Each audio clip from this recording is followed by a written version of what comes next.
just, See see mees, kes seal juttu rääkis, kellega sina pikemalt vestlesid, et ta muud kui rääkis ja rääkis. No ta ütles päris selgelt ütles seda välja, et sorry, aga Testarossa kandmik oli originaalis paras pasteet, et liiga pehme selle 5-liitrise V12 mootori jaoks.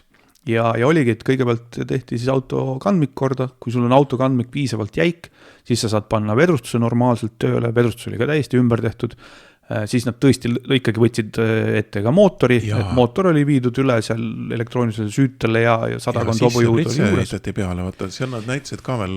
Sisepritse oli Testarossal nagunii, aga nad olid täiustanud seda, nad olid täiustanud seal nad olid ikka, mootor oli, raud oli vist sama jäänud, aga seal oli originaalse 390 hobujõu asemel oli seal juba 500 ja kui sul on juba nii palju jõudu, siis pidurid vaata olid ka täiesti ümber tehtud. Ja võt see oli see koht, kus minu arust tundus pigem odav, sest kogu see krempel alates kandmiku tugevdamisest, et see ja siis mootor, vedrustus, pidurid, et selle hinnaks minu arust oli 300 000 €.